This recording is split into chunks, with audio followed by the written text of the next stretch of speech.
Good evening, everybody. I'm going to do a video of the 4-motor motorcycle running, and it was it's a good video because it shows me running it through the gears and everything. This is my wife from the backside. She doesn't want to be on camera. Oh, there she is. Look, there you go. Smile.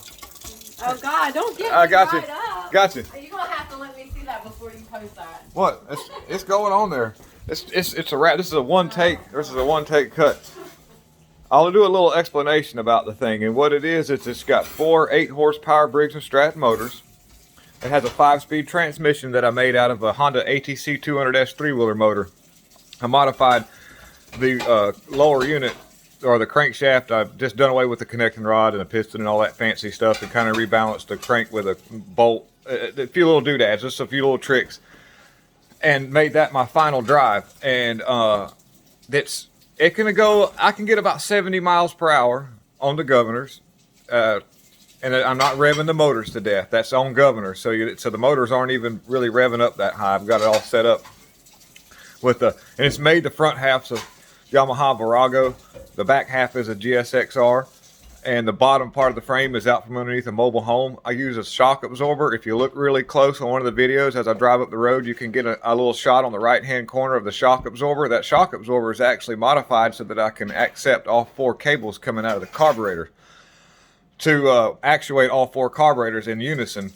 And I have adjustment sleeves at the back, so I took a shock absorber and I cut the end of it down and used the piston out of it to actually pull the kind of like if anybody's messed with any old 2-strokers, they would have a mixer, and it would used to have 2 cables that would go, one from the throttle, one down to the mixer off of the one throttle cable. Well, I made a bigger version of that out of a shock absorber, and so if you look close, you'll see that. And like I say, the final drive's a 200S 3-wheeler motor, about the back half of it, and the rear tank is the fuel tank. I'm running a Ford truck 1978 alternator for the charging system, and it's externally regulated, and I've got a a little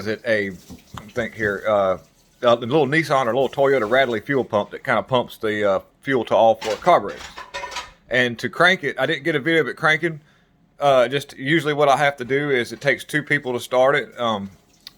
I grab the front motor, and a friend of mine will grab the back. We just pull all 4 motors at one time, and with the chokes, and I have a little thing I can hold the throttle wide open. It coughs and spits and comes to life. And that the person that was standing with me is one of my buddies. He was my helpy cranky. He's got a lot of cranky. That's my buddy Daniel, and we fired it up, and that was a cold start from the get-go. So this is a cold start, warming up. It's a little temperamental because, like I say, it is 4 8-horsepower Briggs & Stratton. You can't get one to hardly run right. And if you get 4 of them running together, that's good. So once it warms up and everything is good, it levels off, we're good. I'll do a turnaround, and you can see me shifting through the gears, and then I'll take my wife up the road on it. We go up the road, and we'll get it around 60 or 65, but we're in a small town, so I don't want to go too awful fast and actually get pulled over on it. So anyhow, here comes the videos. Get ready. Thank y'all so much for tuning in. I appreciate it. God is in control.